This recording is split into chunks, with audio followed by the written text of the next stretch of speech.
Today I would like to celebrate Queen Elizabeth and her impact on the UK and the world. She was the UK's longest serving monarch. She was crowned in 1953 when she was just 27 years old, and she served until her last day, which was in September of 2022. She served for 69 years, and in those 69 years the world changed a lot, but she remained a constant that people could look to. She was a sovereign whose reign is marked by unwavering dedication, grace, and steadfast commitment to her people.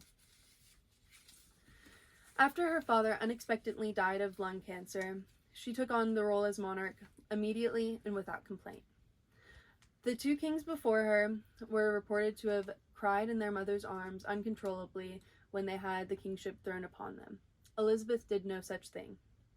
She was a person who rarely complained, and she took things for what they were. She only had 2 days off per year, and she worked every day with a smile. She saw how the crown burdened her uncle and her father, and she refused to let it affect her in the way it affected them. Her first prime minister was Winston Churchill. He is regarded as one of the best prime ministers in UK's history. It was him and Queen Mary who taught her how to be a monarch. She inherited a post-World War II Britain. This was a Britain where people still remembered the hardships of the war, and they were tough. She respected her people, and she understood them. When people think of her, this is the mentality that they think of. She was a global figurehead, and her love for her people stretched far beyond the shores of the UK.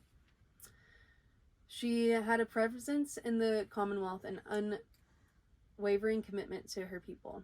One of her first duties as Queen was to go on tour in Australia and Africa to visit her Commonwealth nations. During this tour, she suffered an injury to her jaw from smiling too much. Her doctors told her that she should miss her next couple obligations, and she declined these orders. She loved the Commonwealth, and during apartheid, she teamed up with Commonwealth countries to make trade bans to weaken South Africa's economy. Through doing this, she had to go up against one of her prime ministers, Margaret Thatcher, which she never liked to do. She did this because she really cared about the Commonwealth people, and this was what they wanted.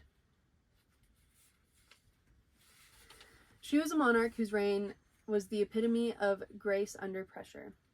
She had a commitment to her role, and her values are an inspiration to her subjects and to the entire world. In an ever-changing landscape, she is a symbol of steadfast continuity and tradition. In an uncertain world, she has a sense of stability that people love. Today, as we commemorate Queen Elizabeth II, let us not only celebrate her reign, but reaffirm our commitment to the values she embodied. Let us honor her legacy by striving for a world characterized by compassion, unity, and respect for all.